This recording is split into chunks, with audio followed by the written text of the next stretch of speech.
채팅이 너무 늦게 나와요. 이거 어떻게 해야 되는지 저도 한번 더 찾아보도록 하겠습니다. 지연을 좀 늦게 하면 된다고는 하던데 좀 더 세팅을 해봐야 될 것 같네요.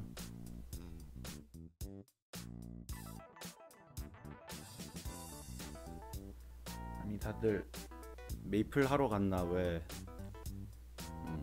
어쩔 수 없죠. 메이플 한다고 하면 뭐 인정하고 바로 진행을 하도록 할게요. 아침에 미디움공 올라온 거 확인하시는 분들도 계실 텐데 블록체인 네트워크에서 노드랑 네트워크 관점에서 과연 어떤 가정들이 있느냐, 그리고 어떤 부류들이 있느냐, 뭐 이런 걸 대충 정리한 글입니다. 오늘 발표도 그거에 관련된 거고, 우선은 노드에 대해서 살펴보고 그 다음에 이 노드들이 참여하고 있는 네트워크에 대해서 과연 어떤 가정들이 있는지, 가정들이 어떤 문제를 해결하기 위해서 존재하는지, 뭐 이런 거에 대해서 다뤄볼 거예요. 시작해 보도록 하죠. 우선 노드입니다. 뭐 블록체인에서 이제 노드라고 하면 참여자인데, 쉽게 말해서 굉장히 다양한 종류의 노드들이 존재해요. 왜냐하면 네트워크에 참여하는 다양한 목적들이 있으니까. 어떤 사람들은 돈을 벌기 위해서 오고, 어떤 사람들은 트랜잭션을 발행시키기 위해서 오고, 뭐 등등등 되게 많습니다.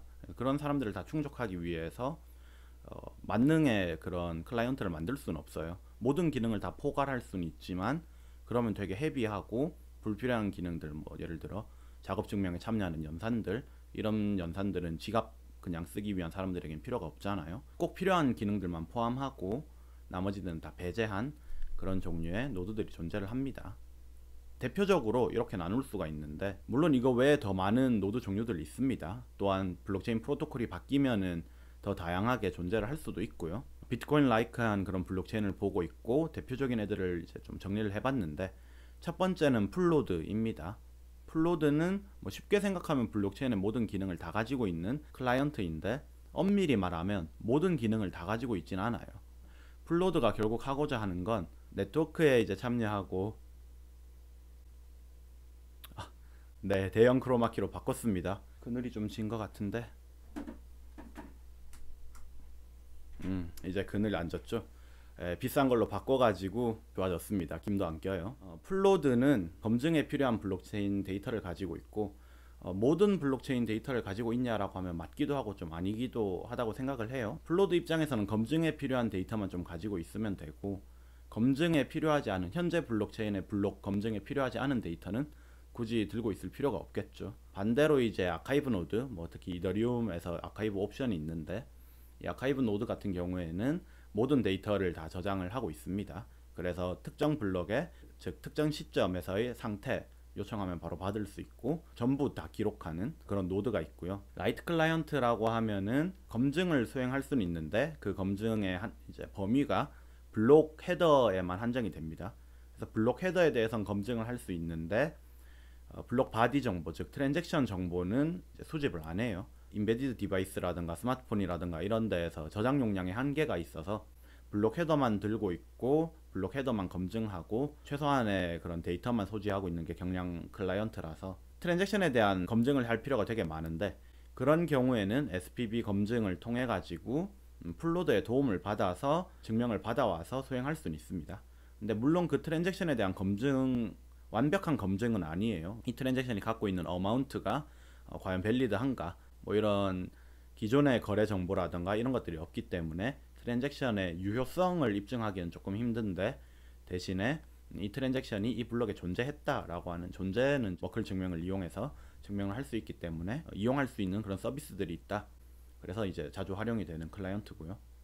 월렛 같은 경우에는 이제 지갑 기능을 완전히 해야 되겠죠. 지갑 기능도 되게 다양하게 있을 수 있지만 대표적으로 나누면 주소를 확인하는 거랑 잔액을 확인하는 거랑 어떤 돈을 송금하는, 즉 트랜잭션을 발행하는 그런 기능들이 있는데, 뭐 지갑이라면 3개 다 있어야 되겠죠. 채굴자 같은 경우에는 말 그대로 채굴을 해야 됩니다. 채굴을 하려면 검증에 필요한 데이터 역시 트래킹을 하고 있어야 돼요. 왜냐하면 내가 채굴을 하고 있다가 어떤 블록이 채굴하는 도중에 돌아왔을 때 저 블록이 유효한지 아닌지 판단을 할 수 있어야 되고, 유효하다라고 하면은 받아들인 다음에 그 뒤에 이어서 채굴하는 게 더 유리하고, 유효하지 않다라고 또 판별이 나면은 무시하고 계속 채굴을 진행해야 되니까 검증에 필요한 데이터들은 필요하고요.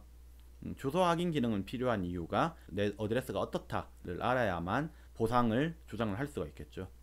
보상이라고 하는 그 코인베이스 트랜잭션에서 수신자 주소를 내 주소로 할 수 있어야 되기 때문에 주소를 확인할 수 있는 기능은 적어도 내 주소에 대해서는 필요하다라고 할 수가 있고요. 솔로 마이너가 있지만 마이닝 풀 형태가 더 일반적이죠. 요즘은 마이닝 풀 같은 경우에는 겉에서 봤을 때는 그냥 큰 하나의 노드입니다. 내부적으로 봤을 때는 흔히 서버 클라이언트 구조로 되어 있는 하나의 네트워크고요. 메인 네트워크에 연결되어 있는 서버가 솔로 마이너처럼 행동을 하지만 그 작업을 받아서 클라이언트들에게 나눠주고 클라이언트들의 결과를 또 취합해서 메인 네트워크에 또 브로드캐스트하는 그러한 역할을 수행하게 됩니다. 이 서버 같은 경우에는 보상을 또 나눠줘야 되니까 송금 기능도 뭐 필요하다 할 수 있는데, 여기서 송금 기능이 뭐 암호화폐 형태로 주어준다면 필요하겠죠. 근데 만약에 마이닝 풀을 형성했지만 그 보상을 암호화폐로 주지 않고 그냥 일반 커런시로 준다, 뭐 이런 경우에는 굳이 송금 기능은 또 필요 없을 수도 있습니다. 보통은 암호화폐로 줄 거니까 우선은 필요하다고 기재를 해놨고요. 솔로 마이너랑 마이닝 풀을 보면은 채굴 네트워크가 존재를 하는데, 이 녀석은 이제 뒤에 또 자세하게 설명이 돼 있어서 그때 설명을 해드리도록 할게요. 마지막으로 라우터가 있는데, 사실 라우터는 뭐 단독적으로 저렇게 라우팅 역할만 하는 노드는 그냥 없다고 보셔도 됩니다. 다만 이제 라우터 기능 관점에서 좀 초점을 두고 살펴보자면, 메인 네트워크에서 그냥 블록이라던가 블록 헤더라던가 이런 것들을 전파해주는 역할을 하죠. 내가 어떤 메시지를 받으면 다른 쪽에 보내주고, 브로드캐스트를 돕고, 뭐 요청 들어오면 전달해주고, 뭐 이런 역할들을 수행을 하게 됩니다. 이러한 노드들이 모여서 블록체인 네트워크를 형성을 하겠죠. 이 노드 간 상호작용의 관점에서 되게 몇 가지, 그냥 멀리서 봤을 때는 그냥 블록체인 네트워크를 형성하고 있구나지만 조금만 더 가까이서 살펴보면 꽤 흥미로운 요소들이 존재를 하게 됩니다.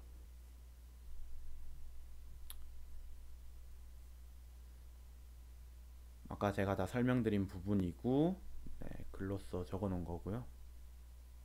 그 다음에 이제 이 노드들이 형성하는 네트워크가 과연 어떤 문제를 해결하고 싶어서 작업들을 하냐, 뭐 합의 알고리즘을 하냐, 인센티브 제도를 활용하냐, 분기 선택 규칙을 쓰냐, 그런 거의 원천적인 질문이죠. 이게 어떤 네트워크 장애 모델이라고 해가지고 네트워크에서 다룰 수 있는 문제의 범위를 모델링화 해놨습니다. 이게 아마 설명이 돼 있을 건데, 이상적인 분산 시스템에서는 이건 천국이에요. 천국이라서 나쁜 노드가 하나도 없고 통신 이상도 없습니다. 말 그대로 그냥 이상적인 네트워크 환경을 이제 분산 시스템에서 가정을 할 수는 있는데, 말도 안 되는 가정이죠. 실제로는 특히 블록체인의 경우에는 참여자들이 이성적이다라고 가정을 하고 있기 때문에 언제든지 내가 이득이 된다면 다른 노드를 공격해 버릴 수 있고 거짓말을 막 할 수 있는 그런 환경이 세팅이 되어 있습니다. 그런 환경입니다. 그런 것들을 잘 모델링하고 끝나선 안 되죠. 모델링하는 이유는 얘네들을 잘 핸들링하기 위해서라고 할 수가 있고요. 그렇게 잘 핸들링하는 걸 뭐라고 하냐? 이제 폴트 톨러런트 시스템이라고 합니다. 장애 허용 시스템 혹은 결함 감내 시스템이라고들 번역을 하는데, 모델링한 장애들이 발생을 하더라도 잘 처리해서 분산 시스템 구동이 아무 문제가 없도록 진행을 하는 거죠. 만약에 이런 장애 허용이 고려가 안 되면 결함이 그냥 작게 있어도 전체 시스템 구동이 중단이 될 수가 있어요. 이건 문제가 되는 거죠. 이러한 장애 모델을 선택을 하고 어떻게 우리가 핸들링 하겠다까지 해서 장애 허용 시스템을 만들어주면 우리가 모델링한 장애에 대해서는 발생을 하더라도 감내를 할 수가 있게 되는 거죠. 점점 더 일반화된 장애들을 다루기 시작하면은 그만큼 구현을 하기도 힘들어집니다. 당연한 얘기죠. 내가 더 큰 범위에 더 일반화된 장애를 다루겠다라고 하면은 그만큼 더 어려운 설계 난이도가 올라갑니다. 네. 있느냐? 폴스 톨러런트 시스템은 어떤 것들이 있느냐? 이제 하나하나 좀 살펴보도록 하죠. 제일 쉬운 모델은 이상적인 모델이에요. 메시지를 보내면 다른 노드에 항상 도착한다. 메시지 역시 항상 정상적이다. 이런 것들은 fail stop 모델이 되는 거죠. 말 그대로 어떤 실수가 발생하면, 어떤 장애가 발생하면 그대로 작동을 스탑을 합니다. 작업을 안 하니까 스테이트의 변화가 없게 되고, 내가 어떤 요청을 보내게 되면은 장애가 발생하기 이전의 스테이트를 반환을 해주게 돼요. 약간 일반화하면은 이제 크래시 모델이 되는데, 메시지가 도착을 안 할 수가 있어요.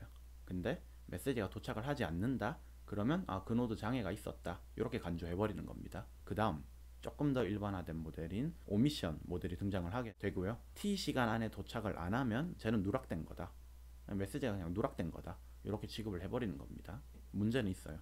메시지가 도착하지 않았다라고 그냥 T시간 딱 넘어버리면 간주해버리는 거죠. 조금만 더 일반화하면 퍼포먼스 모델이 됩니다. 메시지가 도착하지 않는 상황도 다룰 뿐더러 늦게 도착하는 상황까지 상정을 한다. 메시지 도착 여부에 대해서는 전부 다 일반화를 한 겁니다.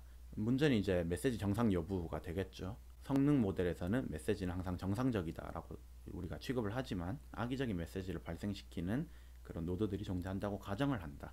이 비잔틴에서도 입증하고 탐지 가능한 비잔틴은 우리가 알고 있는 범위 내에서 잘못 행동하는 것들을 컨트롤하겠다라는 거고요. 임의에 그냥 모든 장애를 다 고려하겠다라고 해버리면 제일 풀기 어려운 문제인 이런 비잔틴 문제가 됩니다. 이 폴트 톨러런스 시스템들에 다뤄야 되는 문제들 범위를 보면은 이렇게 계층 구조가 이루어져 있습니다. 비잔틴이 제일 큰 범위라는 거는 제일 일반화된 그런 장애 모델이라는 거고요. 페일 스탑이 제일 작은 이 범위를 가지고 있는 거는 제일 어떤 스페시픽해진 그런 문제다. 가정들이 되게 많이 들어간 그런 장애 모델이다 라고 얘기를 할 수가 있습니다. 일반적인 걸 다룰수록 더 해결하기 어려워요. 설계 구현 난이도가 올라가고 비잔틴 문제가 해결하기 매우 어렵다. 근데 문제는 블록체인은 비잔틴 장애를 허용해야 되는 시스템입니다. 이성적 참여자들이 자기네 이득을 최대화하기 위해서는 언제든지 악의적인 행동을 할 수 있고 위조를 할 수가 있는 건데 합의 알고리즘이랑 인센티브 구조를 잘 설계해서 이걸 막는다. 이성적 참여자들이 더 이상 악의적인 행동을 하지 않도록 그런 요인을 주지 않겠다라는 거예요. 정상적으로 프로토콜을 잘 따랐을 때 내 기대 수익이 내가 공격을 했을 때의 기대 수익보다 높으면 공격을 안 하겠죠. 잘못된 메시지를 안 보내겠죠. 그래서 얘를 잘 설계해서 우리 프로토콜에 도움되는 행동을 해. 인센티브 줄게. 이렇게 비잔틴 문제를 해결을 합니다.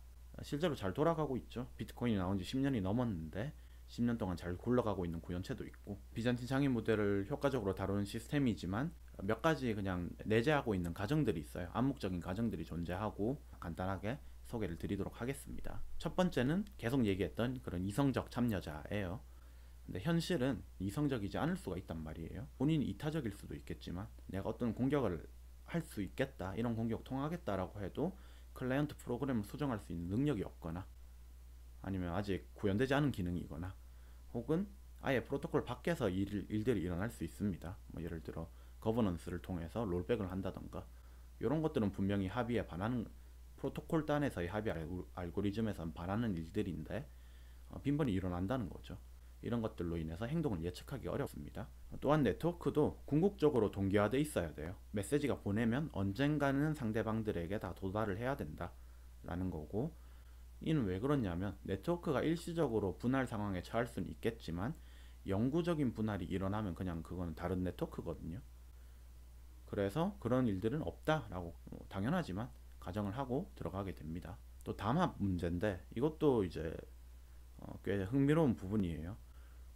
노드들이 서로 신뢰하지 않는다가 우리 문제였잖아요. P2P에서의 문제, 그리고 블록체인이 해결하고자 하는 문제. 근데 이 신뢰하지 않는다라는 부분이 오히려 문제를 단순화할 수 있는 그런 키포인트가 됩니다.